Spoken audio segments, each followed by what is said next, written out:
People who succeed in any situation have a pattern of what they do to succeed. And it doesn't matter whether that person is succeeding in a business context or in a relationship context. It doesn't matter what the environment is. The fundamental lessons or laws for succeeding are very, very basic. So if we're looking for the ultimate success formula, the very first thing we'd have is you'd have to know what you want, which we call know your outcome. If you're going to succeed at anything, it's hard to succeed, hard to hit a target when you don't know what it is. And as simplistic as this sounds, do most people really know what they want? What do you think, yes or no? At least not consciously they don't, right? And so it's going to be very, very difficult to achieve what you want when you haven't defined it. But this is going to become a question we're going to want you to ask yourself a lot. What is my outcome in this situation? I even have a time management system that I developed. It's really a life management system, which we call OPA, because the first O stands for what's my outcome. Because you can come up with a question like, what should I do? And you're going to end up with a long list. But as you do all these things, what will happen is you can cross everything off your list and still be unfulfilled and not really achieve anything that matters. So you'll say, what's my outcome first? Then you begin to decide what you need to do to get the outcome. So in this case, we want to say, what's your outcome? You want to make it a habit to ask this question a lot. You're in the middle of a conversation. Stop yourself if it seems to be going nowhere and say, what's my outcome here? Do I want to connect? Do I want to influence this person? Do I want to learn something? What's your outcome? For example, how many of you have ever been caught up in an argument and you even forgot what you're arguing for, but you knew you had to win? How many been there? Say aye. Okay, if in the middle of that argument you were to ask yourself the question, what's my outcome here? I guarantee you your brain would say, well, my outcome is not to fight, my outcome is to resolve this. And as you get clear on what your real target is, your behavior will change automatically.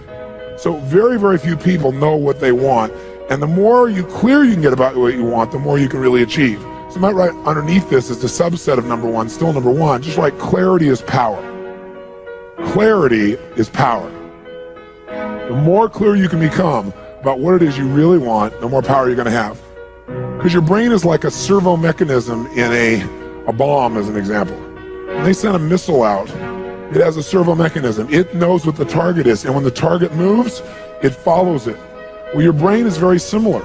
When you decide exactly what it is you want, you start picking up information that you never would have picked up before consciously.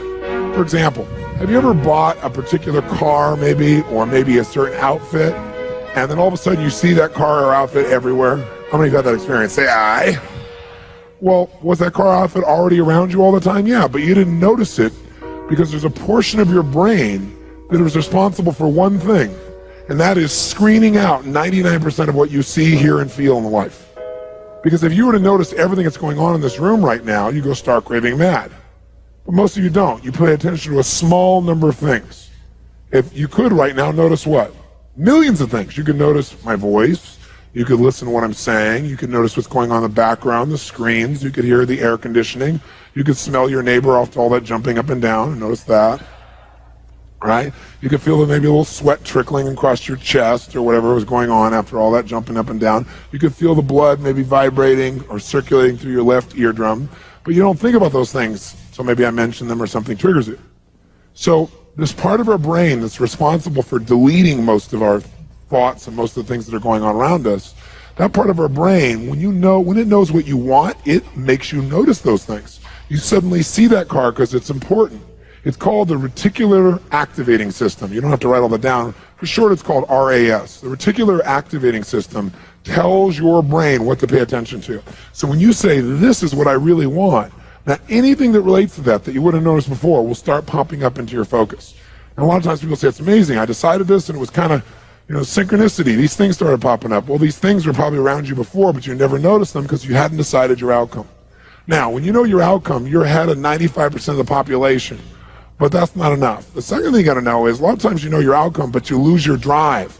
You want something, but you forget the most important thing, which is know why you want it. Know why you want it. You got to know the purpose. In our OPA training system, when people are managing their lives, we have them ask, what's my outcome? And then, why do I want this? Because any person successful, really successful, knows exactly what they want and they know why. The reason you gotta know why is, remember I said yesterday, reasons come first, answers come second. If you get enough reasons, you can get a big enough why, you can figure out how to do about anything. But you got to have purpose, because purpose provides drive. Now, if you know what you want and you know why, you're light years ahead of most of the population, but you got to go the step that most people seem to avoid. And that is, you got to take massive what? That's right. And the key word there is massive. Massive action can be a cure-all when you know what you're after and you know why you want it. Because when you know what you're after, when you take action, you won't just be expending energy. You'll be moving yourself in a direction towards something you really, really want. And by the way, last night we called taking massive action personal what? Power, which means the ability to take action. And what stops people from taking action? Primarily what? Fear. And the way you get over that fear is, what do you think is the number one fear most people have? Failure. And the reason is they feel if they fail, they won't be loved. They'll be rejected. They'll be hurt. They'll be judged. So what they really are afraid of is losing love. And they think that this rejection, or I should say this failure, will lead to that rejection or loss of love. The truth of the matter is, you can't fail unless you don't try. If you try something that doesn't work, you just learn from it, and that'll make you better the next time you go about it. Now, if you know your outcome, know why you want it, and take massive action, you're now in the most small percentile of people on the planet. So what's the next step, though? Well, you can take a lot of action and get caught up in a pattern. Like, become so determined that you became like tunnel vision, like, I know this is going to work. And so you keep running east looking for a sunset with total certainty and a lot of belief, high standards, still doesn't work. So what you have to be able to do to succeed so you don't get caught up in some old pattern is you got to know what you're getting.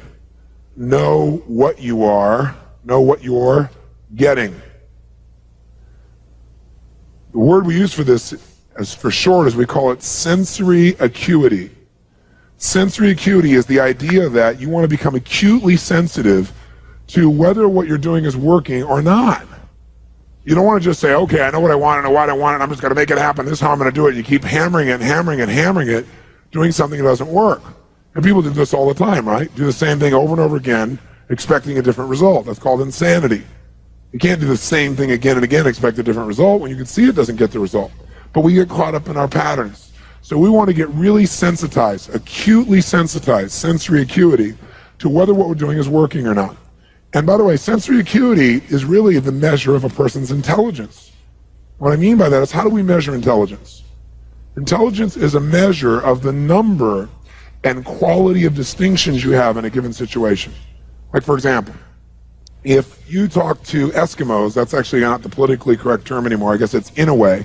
If you talk to an Inouye, what we formerly called Eskimos, you'd find out that Inouye have more than a dozen words for the word snow. More than a dozen. Now, I'm from Southern California. Guess how many words I have for snow? One. I don't see any of it. It's called snow, baby.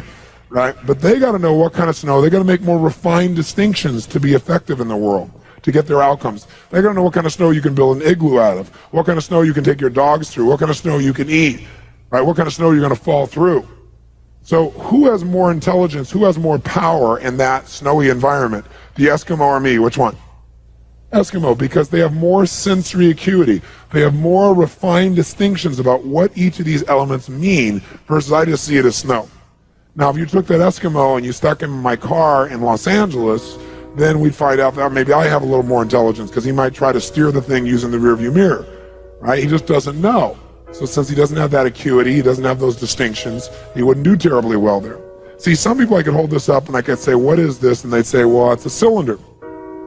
Other people say, no, that's a blue, white, and black cylinder. Someone else says, no, that's a blue color marker. A few people say, no, that's not just a blue color marker. That is a Pilot super color, bride and wad color marker, and if you get it in your clothes, it'll never come out.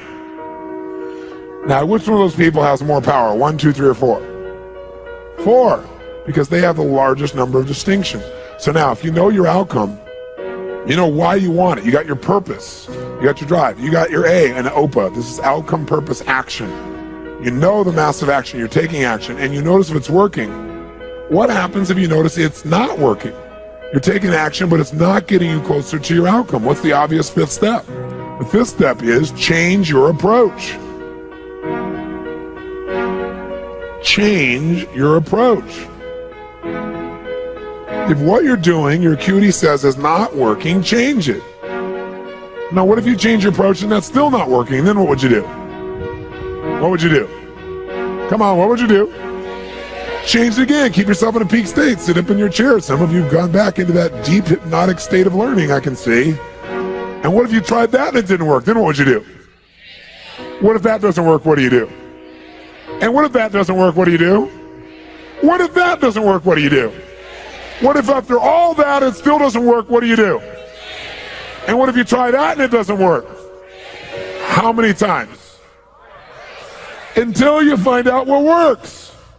Do not say to yourself, I've tried everything. That's bull. If you tried everything, you'd have what you want. Well, I haven't tried everything, but I've tried millions of things. Millions? Number them, name them.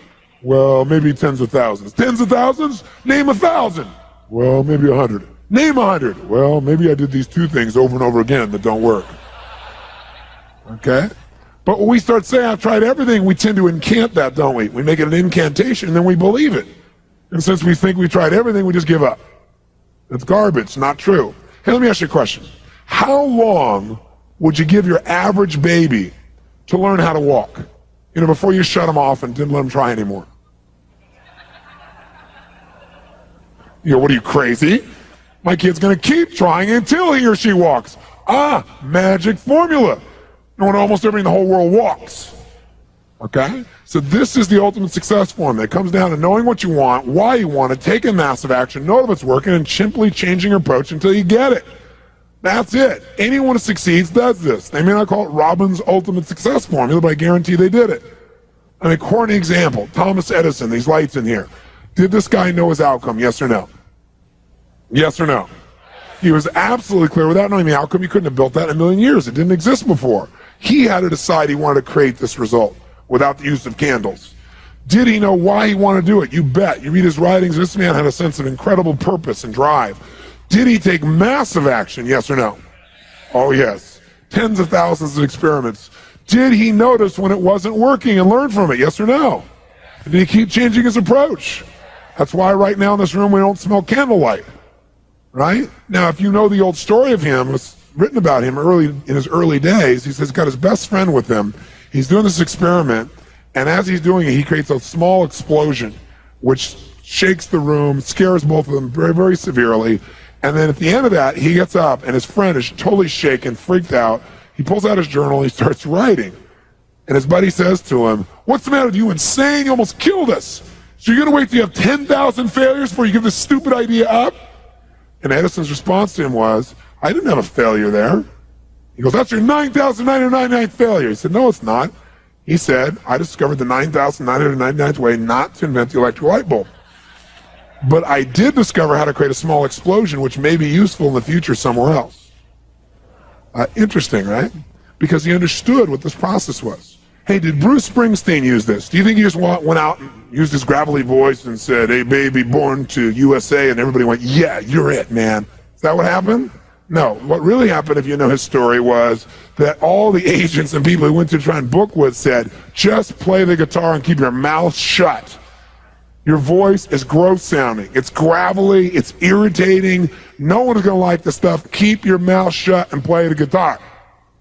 But he knew what he wanted. He had all the drive you can imagine, knew why he wanted, took massive action, kept changing his approach until he got what he wanted. How about Sylvester Stallone, Rocky? Rocky's story is this even, right?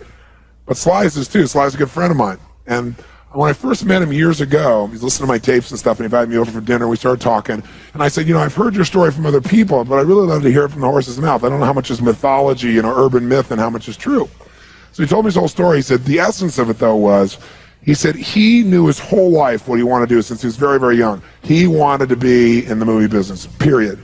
I mean, not just TV, movies. And he said why was, for him, it was a chance to have people not only escape, but to inspire people. And by the way, that drive is what made most of his movies, inspire people to what they're capable of, to overcome unbelievable obstacles, because in his own life, he felt like he did that. When he was born, he was pulled out by the forceps. That's why he looked the way he did. That's why he talked the way he did. And he said, so I really want to do that. And he said, I knew why I wanted to do it, and I wasn't willing to settle for anything else. And he said, what happened was, I went out to try and get jobs, and it's not like I went, hey, Adrian, they went, you're a star. It didn't work out real well. They looked at me and said, hey, you're stupid looking. Do something else. what is it talking like this? There's no place for you in that stuff. You're never going to be a star in the movies. You're insane. No one's going to want to listen to somebody who looks dopey and talks out of the side of their mouth, right? And he got no after no after no after no. He said, I was thrown out more than 1,500 times at agents' offices in New York. I said, there aren't 1,500 agents in New York. He said, I know. I've been to them 5, 6, 7, 8, 9 times. He said, I remember one guy went in there, and I got in there at 4 o'clock, and he wouldn't see me, so I stayed there, and I would not leave. And I stayed overnight. They came back the next morning. I was still sitting there. He said, that's how I got my first job. The guy said, fine, come in here. And he sat down, and he went through this, and he gave me my first movie. I said, oh, really? I thought Rocky was your first movie. He said, no, this other movie, I'd never heard of it. I said, well, what character did you play? He said, well, I was in it for about 20 seconds. I was a thug that somebody beat up. He said, because they made me feel like, people hate your guts. You getting beat up will be a good thing. And he did like 3 movies like that. Never got anything. Kept going out. Rejection, rejection, rejection. So finally he realized it wasn't working. So he changed his approach. He said, I was starving, by the way. He said, I couldn't pay for even to have heat in my apartment. My wife was screaming at me every day to go get a job. I said, well, why didn't you? He said, because I knew that if I got a job, he said, I'd get seduced back and I'd lose my hunger. He said, I knew that the only way I could do this is if it was the only choice, if I burned all other bridges. Because if I did a normal job, pretty soon I'd be caught up in that rhythm and that stuff, and I'd feel okay about my life, and I feel like my dream would just gradually disappear. He said, I wanted to keep that hunger. That hunger was the only thing I thought was my advantage. He said, my wife didn't understand that at all. He said, we'd have these vicious fights, and he said, it was freezing, so I was broke, we had no money. And he said, so I finally went to the public library one day because it was warm. So I didn't want to read anything. So I went in, New York Public Library. He said, I was hanging out there and I sat down on this chair and somebody left a book there. And he said, I looked down at this book and it were the poems of Edgar Allan, stories of Edgar Allan Poe. And he said, so I started reading it. And he said, I got totally into Edgar Allan Poe. And he said, I know everything about it. He goes on for another 20 minutes telling me about Edgar Allan Poe. He knows everything, how he died, what it was about, what really happened. And I said, well, what did Poe do for you? He said, Poe got me out of myself. He got me to think about how I could touch other people and not worry about myself so much. And he said, it made me decide to become a writer. I said, just imagine Rocky the writer, right? And he said, so I tried to write a bunch of screenplays, nothing worked. I was totally broke. He said, I didn't even have $50. And he said, and finally, he said, I sold a script. It was called Paradise Alley. He said, it's a movie I made many years later, but I sold it. And he said, I sold it for $100. He said, but $100 was a ton of money, man. I was so thrilled. I thought, I'm on my way. But it never led to anything. And he said, so finally, he said, I kept going and going and going. He said, finally, we were so broke. He said, I hawked my wife's jewelry. He said, Tony, there's some things in life you should never do. He said, that was basically the end of our relationship. She hated my guts so much. He said, now we were so broke, we had nothing, no food, no money. And he said, the one thing I loved most in the world was my dog. He said, I love my dog because he gave me unconditional love, unlike my wife. And he said, so what happened was, though, we were so broke that to survive, I couldn't even feed my dog. So I went to a liquor store. He said, it was the lowest day of my life. And I stood outside the liquor store trying to sell my dog to strangers. He said, I tried to sell my dog for $50. And he said that finally this one guy negotiated with me and bought my dog for me, my best friend on earth, for $25. He said, I walked away from there and I cried. He said, it was the worst thing that ever happened in my life. He said, 2 weeks later, I'm watching a fight between Muhammad Ali and Wepner, this white guy that's getting bludgeoned but just keeps on coming even though he gets the hell beat out of him. And he said, I got an idea. He said, as soon as the fight ended, I started writing. He said, I wrote for 20 straight hours. I did not sleep. I wrote the entire movie in 20 hours straight. Right then. Saw the fight, wrote the movie. Whole thing, done. He said, I was shaking at the end. I was so excited. He said, I really knew, man. I knew what I wanted. I knew why I wanted it. He said, just like you teach that formula. He said, but I said, man, I took the action. Now it's time to deliver. And so he said, I went out and started trying to sell it to agents. And they all would read it and they'd say, this is predictable. This is stupid. This is sappy. He said, I wrote down all the things they said and I read them the night of the Oscars when we won. And he said, it was really good, right? The greatest revenge is massive success. And he said, so what happened was, he said, I kept going, trying to sell it, nobody going, I'm broke, I'm starving. He said, finally, I meet these guys, they read it, and they believe in the script, and they love it.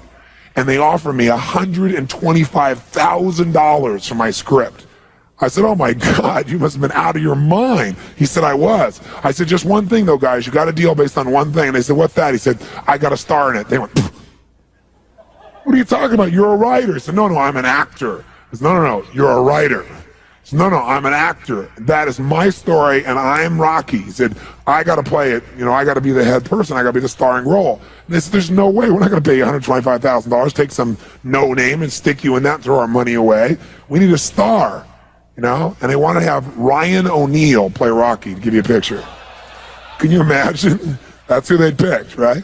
And so he said, no way, Ryan O'Neal's in Rocky, I'm Rocky, went through this whole thing, right? They said, well, take it or leave it. He said, I left the room. I said, if that's what you believe, you don't get my script, and he left. Here's a man with no money, none, totally broke, offered $125,000, more money he'd seen in his lifetime, and he walked away because he knew his real what? Knew his real what? And why he wanted it, he was committed to it. So he said they called him a few weeks later, and they came and brought him back, and they offered him $250,000 not to star in his own movie. He turned it down, $250,000. They came back, their final offer was $325,000. They wanted this thing. He said, not without me, and they said no. They finally compromised, and they gave him $35,000 and points in the movie, because they said, if this is going to happen, then you're going to take the risk with us. And the bottom line is, we don't think it'll work, but at least we won't spend a bunch of money on you. And then they only spent $1 million to make Rocky, and it grossed $200 million at the time. I mean, it was done pretty well. But what's interesting about this is, I said, what'd you do? I mean, even $35,000, it's not $250,000. That's a lot of money when you don't have 25 bucks. I said, what's the first thing you did? I figured you went out and partied or something. He said, I went to that liquor store for 3 straight days and hoped that the man who had my dog frequented the store. He said, because I want to buy back my dog. I thought that was so cool, right? That was really cool. I said, what happened? He said, third day I was there, this guy walks by, and I see him, and I can't believe it, and there's my dog. And I looked at him, and I said, sir, remember me? And he said, it had been about a month and a half by the time this had all come about. And he said, remember me? I'm the guy who sold you the dog. I goes, yeah, I love the dog. He said, look, he said, I was so broke, I was starving. He's my best friend. I'm sure you love him too, but I gotta have him black. Please, I beg of you. He said, I'll pay you $100 for the dog. I know you paid me $25, but I'll give you $100. The man said, absolutely not, no way. It's my dog now, you can't buy him back, right? And Sly said, Tony, you say know your outcome? I said, yeah. He said, I knew it. And he said, I kept changing my approach, so I went $500 for the dog. The guy said, absolutely no way. He said, $1,000 for my dog. The guy said, no amount of money on earth is ever going to get this dog for you. I said, what'd you do? He said, I knew my outcome, right? Because he listened to these tapes, kept to him. He said, I decided to take massive action. He said, I got my dog. I just kept changing my approach, so I got it. I said, what'd it cost you? $15,000 and a part in Rocky. The guy's in Rocky.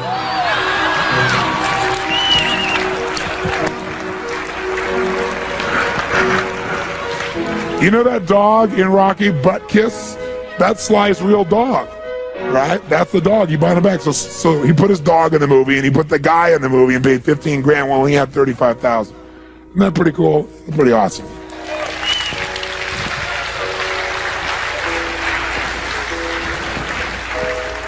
So there's always a way if you're committed. Just got to keep changing your approach.